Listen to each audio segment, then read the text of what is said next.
Selamat pagi para traders, ada sinyal positif dari Jenewa ini. Eropa kasih draft damai baru untuk Ukraina dan Rusia. Tapi kita lihat di ekonomi Amerika Serikat malah kayak lagi demam berdarah.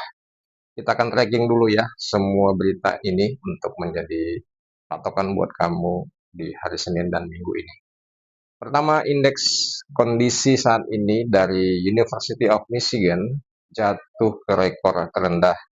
Dan kira-kira bayangin gini nih, ya, ini tuh kayak kamu nanya sama teman ya, nanyanya gini, bro, kamu tuh tinggal di mana, hidup di mana? Terus dia jawab, ya, nah bro, nanya gue tinggal di mana, udah hidup aja udah syukur.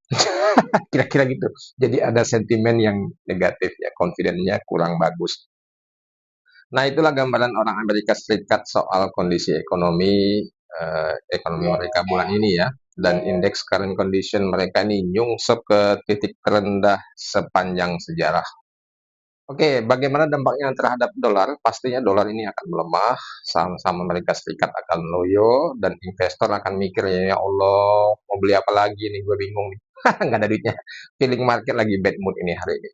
Oke, kita masuk di tracking yang kedua ini. PMI Manufacturing untuk laporan dari S&P Global turun ke level terendah 4 bulan dari laporan S&P Global European ya. Jadi gini nih, kalau pabrik-pabrik diibaratkan rumah tangga, ini tuh kayak emak-emak udah mulai ngurangin masak nih, karena bahan-bahan harga pokok dan masakan ini pada naik nih. Jadi lebih bagus saat ini kalau masak mie instan aja dulu ya nak. Besok baru masak yang berat-berat gitu. Karena harga-harga barang pokok ini lagi meningkat. PMI ini turun berarti pabrik-pabrik di Amerika Serikat ini mulai pelan kerjanya. Pesanannya turun, produksinya turun, ekspornya turun. Pokoknya vibes-nya ya santai dulu lah guys, ekonomi lagi agak seret ini. Gitu kira-kira. Dan dampaknya dolar pastinya juga akan tertekan dan melemah. Saham Amerika Serikat juga ikut ngantuk-ngantuk ya. Jadi kamu sudah bisa simpulkan untuk market kira-kira kemana. Oke, dan yang ketiga, pengangguran white collar, pengangguran yang para insan-insan yang berpendidikan ya, white collar Amerika Serikat ini tembus rekor 25%, di mana lulusan kampus ikut nganggur nih. Ini bagian yang paling ngenes, tapi ya lucu-lucu tragis nih. Bayangin ini anak-anak kampus yang baru lulus pakai toga, foto-foto, dan kemudian pasang caption, "Hello world, ya, here I am, here I come." Tapi beberapa bulan kemudian dunianya lagi menjawab jawabannya untuk anak-anak muda nih, ya maaf ya, lowongannya lagi penuh nih, nggak nerima dulu. Kasihan ya. Jadi pengangguran ini meningkat, untuk white collar ini naik ke rekor tertinggi, dan seperempat dari total pengangguran. Gila guys ya. Ini adalah segmen untuk yang fresh graduate.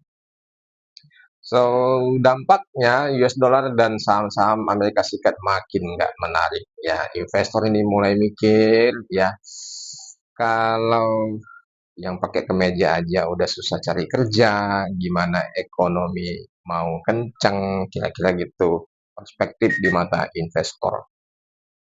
Kita simpulkan dulu untuk hari ini, Senin tanggal 24 November 2025. Ekonomi Amerika Serikat lagi masuk anginnya angin berat dan angin barat ya, indikator turun, pabrik mulai pelan-pelan kerjanya, dan fresh graduate kebanyakan nganggur. Dolar melemah, saham Amerika Serikat lesu, dan investor galau.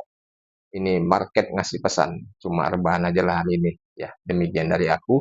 Tapi dari sisi geopolitik tadi kita lihat ada Amerika Serikat dan Ukraina di Jenewa kasih sinyal positif.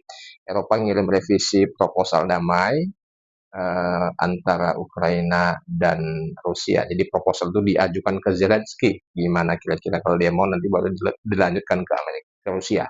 Jadi kalau urusan damai lancar bisa jadi penopang sentimen global risk on. Tapi untuk sekarang ya, data ekonomi Amerika Serikat masih bikin semua orang manyun. Demikian dari aku Fauzi. Selamat pagi, terima kasih.